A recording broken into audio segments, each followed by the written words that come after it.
Hello everyone, Sabrina here from Scrappy Tails Crafts. Today I'm going to be creating an interactive pop-up card using our new pop-up lantern die set. This is a large set. You get both pieces that I just showed there that cuts the base and also creates the roof of the lantern. I'm also going to pull in the new spinning base lantern add-on. This is going to allow your centerpieces to spin inside your lantern. It's super cool. Next, I'm pulling in the new lantern overlay panels. Those are great if you don't have pattern paper, but you still want to decorate your lanterns and add a pretty pattern to them. I'm going to be using the polka dot pattern for my card today. I'm also pulling in the basic shape panels. I'll be using the X design, and then to decorate my lanterns, I'm using the layering snowman die set. So all of these are new products. I will have everything linked down below. I will say that the lantern has sold out. I'll talk about it a little bit later on in this video, but first I want to tell you what I'm cutting. So the base I'm cutting out twice. That is the piece on the left side. I'm cutting that twice from heavyweight white cardstock, and the top I'm also die cutting once from heavyweight white cardstock. I suggest to build these lanterns, use heavyweight cardstock for your base pieces. I also cut the hook for the top of the lantern twice from the same heavyweight white. Next, I'm taking the overlay panels. I chose the polka dot design and I cut that out 4 times from a light blue shimmer cardstock. And next I have the basic panels. I took the X-shaped one and cut that out 4 times from white cardstock. Then I have the base, and this one's nice because you only have to cut everything out once. I chose to cut everything from white cardstock, but you can go with whatever colors coordinate with your lantern. So here I'm just showing you everything that I cut out, including the layering snowman pieces. I'm going to quickly show you the paper piecing for these snowmen. They're very simple and they're absolutely adorable. I think they'd look very cute on a flat card to create a winter scene with, but I'm going to use them to decorate my base spinning piece of the lantern, and then the outside of the lantern, and then that tree that you see to the left I'm going to have as my spinning centerpiece. So I die cut most of the layering pieces from glitter cardstock. You can see his hat is silver glitter. I cut their carrot noses from orange. Their scarves are cut from more glitter paper, and then they even have the arms that are branches I cut from brown. And that's it. I think each snowman has about 4 or 5 layers to it. You can get as detailed as you want. You can see here I'm adding the little holly leaf that goes on his hat. You probably could skip that if you're not a huge paper piecing person, but I love to make them as detailed as I can. I'm also backing each snowman with a heavyweight white cardstock to go behind just to make them more sturdy.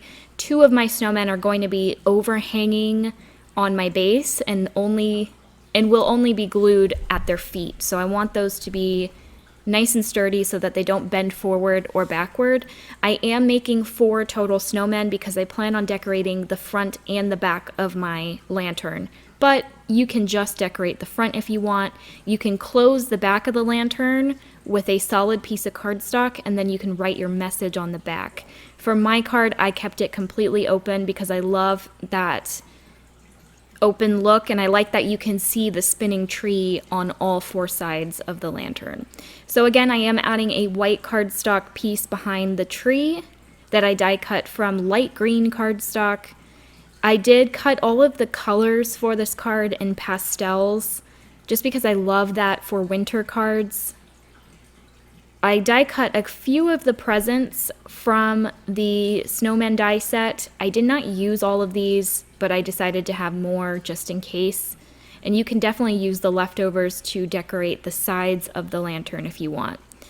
I decided that this tree was looking a little bit plain, so I pulled out one of our new sequin mixes. Actually, these are not sequins, they're pearls and gems. This one is called Winter Wonderland, and it has matte silver pearls, white glossy pearls, and some aqua gems. I'm using all 3 just to create little ornaments for this tree. You can see I also paper pieced the star at the top with silver glitter cardstock. And I think these pearls and gems just add a little bit of sparkle. I will need 2 of these trees to glue onto the straw. That's what I call it. You'll see it later on. But I need 2 of them to glue back to back onto the straw that allows it to spin.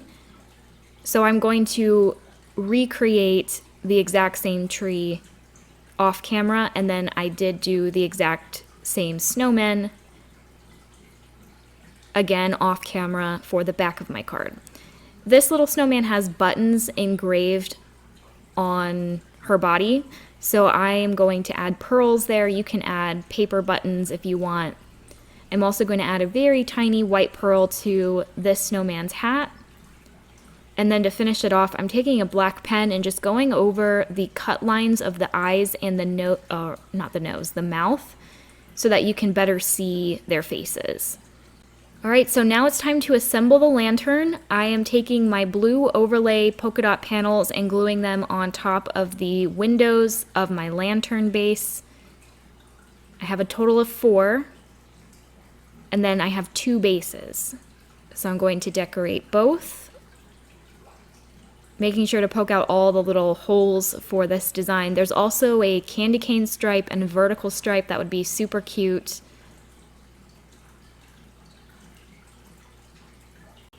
Next, I'm going to take those X panels that I cut from white cardstock, and I'm going to glue those inside the base of this lantern. So you can see I'm adding glue to the outer edge. You're not going to see that.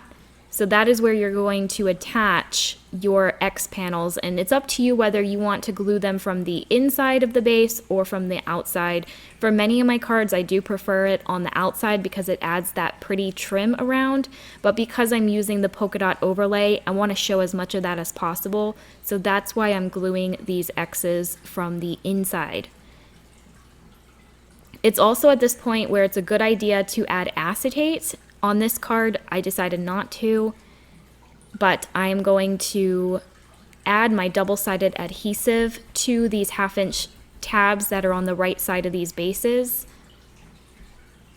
And then I'm going to connect both bases together.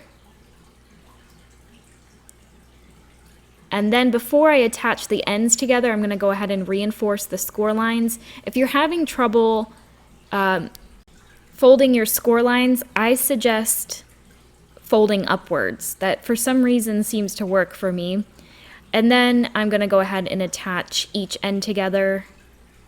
And that's going to create sort of like a box. So this is the main base of the lantern, and now we're going to work on the roof or the top of the lantern. Again, I'm reinforcing all the score lines. You can see I'm bending some of them up, some of them down. I am reinforcing each line multiple times just because the more you fold this, the easier it is to create the pinch technique that's going to create the pyramid of this piece. All right, so here I have the glue tabs facing towards the top, and what you do is you pinch the 2 side triangles in the middle, and that's going to merge the top and bottom triangles that will create the pyramid. So I will show that again. I have the 2 tabs at the top, and then the side triangles I am pinching upwards and then together to create that pyramid. So I think it's easier to watch than for me to explain it, but in order for the pyramid to stay in one piece, you are going to have to glue those center triangles together. So the way that I see it is there's 8 total triangles on this piece. There's 2 at the top, 2 on the right, 2 on the bottom, and 2 on the left. So the 2 on the left and the 2 on the right, I am adding my double-sided tape. I do suggest using strong double-sided tape as opposed to liquid glue, just because it's an instant adhesion, and especially if you're using heavyweight cardstock, it's less frustrating to have it instantly adhered versus sitting there and waiting for the glue to dry. And if you're not patient enough, it will come apart just because it is a fold that if it's not adhered properly, it will just kind of pop back into its flat shape, if that makes sense. So after lots of trial and error with liquid glue, I just came to the conclusion that double-sided adhesive is a lot better. So here I'm going to show it to you again, just pinching those center triangles together. I remove the double-sided tape, and then I'll just stick them like so. And then you're going to be left with this piece with the 2 tabs in the center or on the inside of the pyramid. We don't want those because that's going to prevent the card from folding flat. So I am going to add 1 strip of double-sided tape to one side of the tabs. So in this case, I'm doing the left tab. I just added 1 strip to one side. I'm going to fold it up towards the glue tab.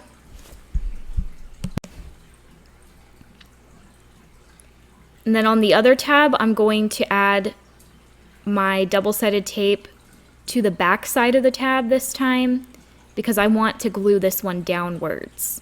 It doesn't matter which one you glue up and which one you glue down as long as they're both facing opposite directions. So you can see this one's going down.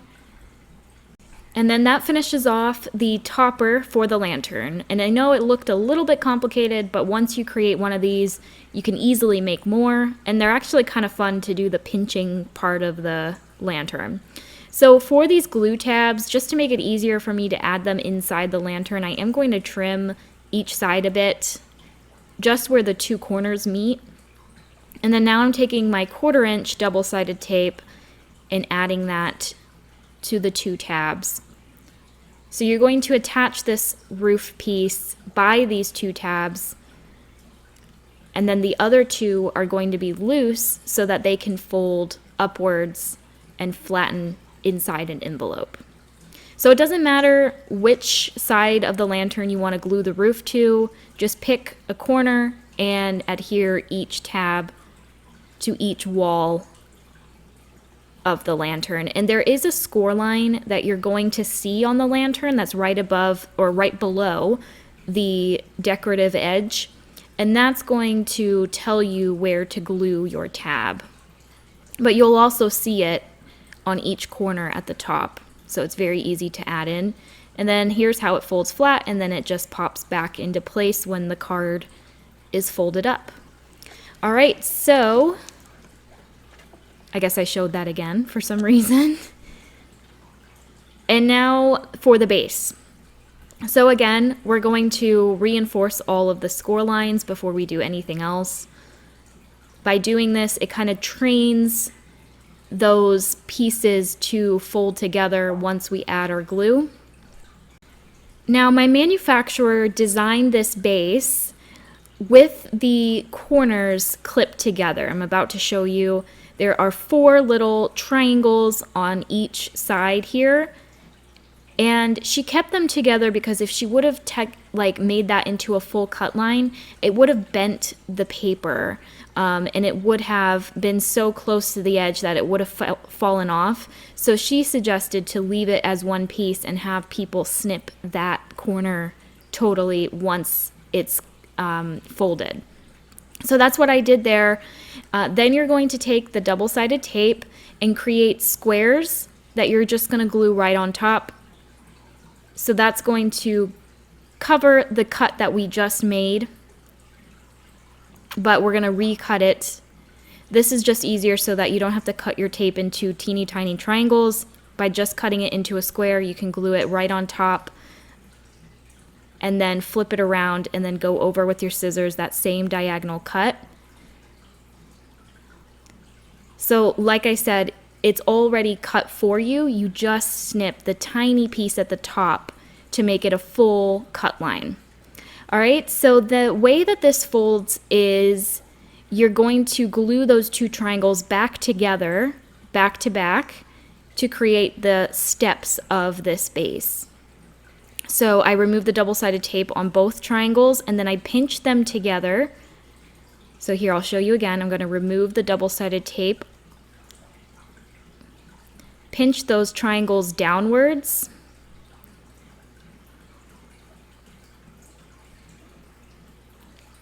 and then merge them together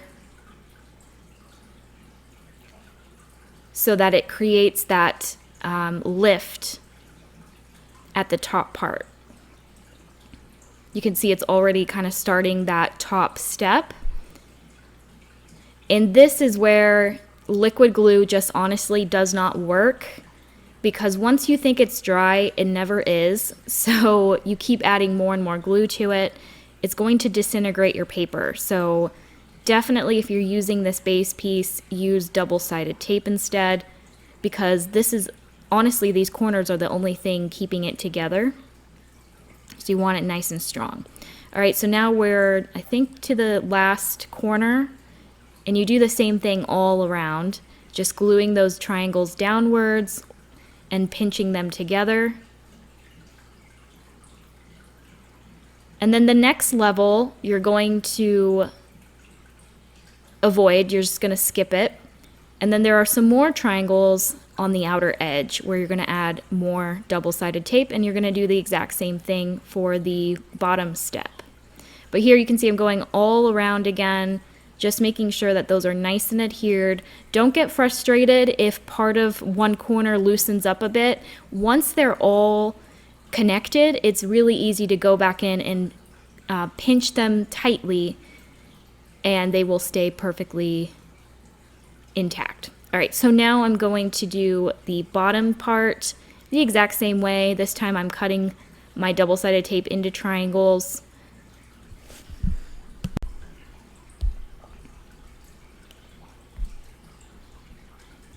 I'll go all the way around.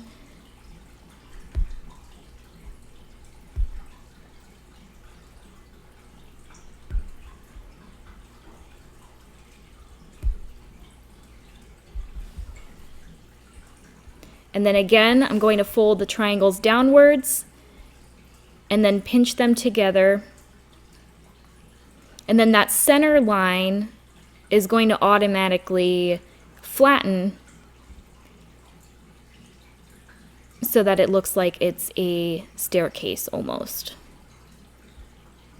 You might notice that the flaps in the center are sticking up. Once all these corners are glued, we're going to go back to that level and add more tape to flatten that out completely. So here I'm just going to go all the way around, pointing those triangles down and merging them, pinching them together. And then there are tabs at the bottom that will allow you to close it. I will show that once we get to it. But just fold those tabs down and inside the base. All right, so there it is. Now I will use liquid adhesive. I would suggest using double-sided tape for this part, but I was getting a little bit impatient, so I just poked in a little bit of glue on that level that's in between the first and second step so that it laid completely flat. I'll do that all around. And just make sure if you are using glue to hold it down for quite a bit of time until it's fully dry.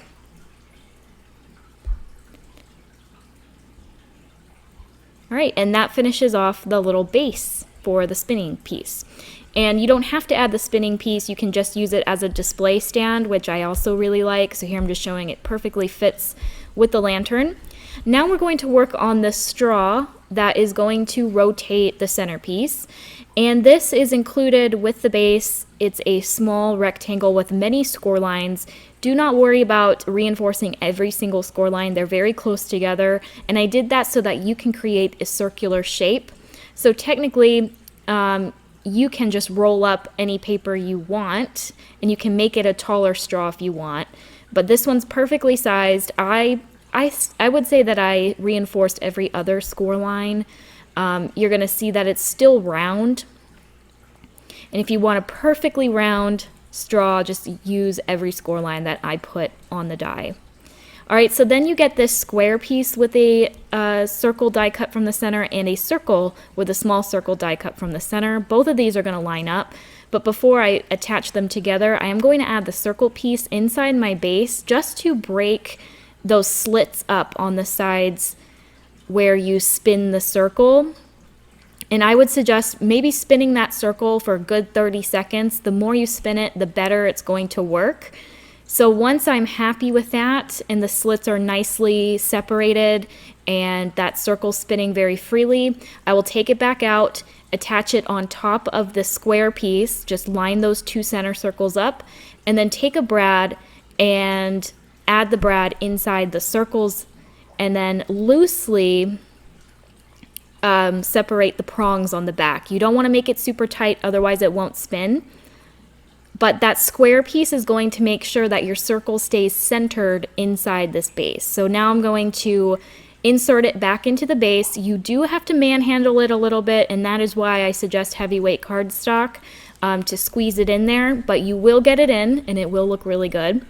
So now I have my straw, and the trick here is to use liquid adhesive and stick that right through the hole on the base, and that's going to go around the brad. So I do suggest using the smallest brads you have. What I used was pretty big, and I think bigger than what most people have. So try to use the smallest brad you have, and then your straw is going to glue right around it and stick to the circle, which will allow your straw to spin. And then once your straw is dry, I do suggest waiting a good 30 minutes for it to dry. You can add your centerpiece onto the straw, which in this case is the Christmas tree. And then it will spin once you rotate that circle at the bottom, which is really cool. And then I'm going to add another square. This is the same one I used to go with the circle. And that's also useful to close the bottom of the base if you want that to be closed. And then I'll go ahead and add my lantern right on top. And then I will decorate my card. So I have my snowmen here. I'm going to add one to the bottom step of the base, making sure that I don't glue over the slit where the circle is. I don't want to interfere with the spinning piece or the spinning mechanism. I did die cut the Warm Wishes from the Winter Essentials die set from last year. I did add 2 white die cuts behind the purple just so that it raised up a little bit.